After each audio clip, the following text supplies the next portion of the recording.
नमस्ते, म ज्ञानमुक्तान तामाङ। आज फेरि छुट्टै प्रकारको भिडियो, छुट्टै प्रकारको। अब साइफरसमा पनि आएर ढेँडो र यहाँ चिकनको तरकारी खान लागेको छु। हेरौँ टेस्ट कस्तो छ।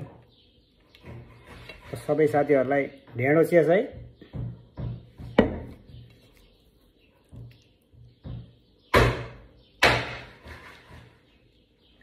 जेठी बुढीले बनाएको के अरे पठाएको पिठो, अब कान्छी बुढीले पकाएको। यो घिउ पनि थियो अस्ति घरबाट ल्याएर।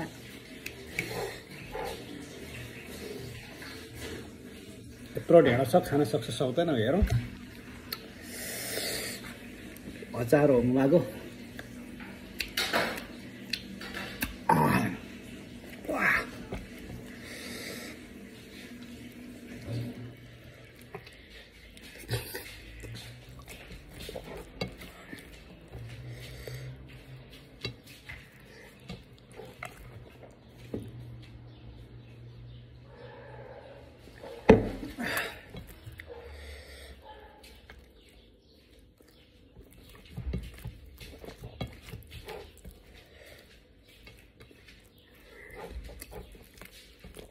नेपालमा सबै बारी खेतबारी सबै बाँझो राखेर अब यहाँ ढेँडो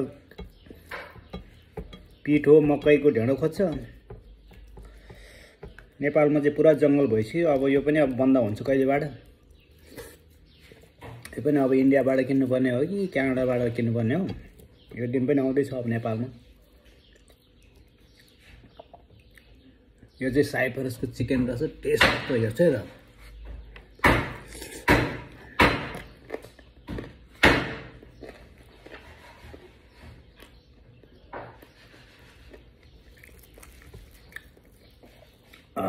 मिठो छ।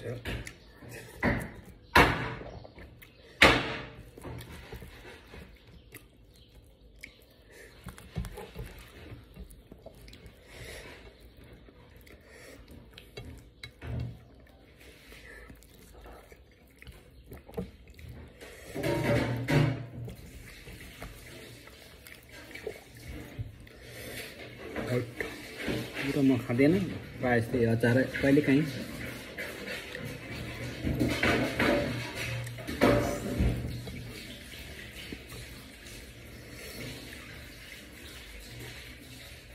मिठो रहेछ। धन्यवाद बनाइदिनु भएकोमा कान्छी बुढीलाई।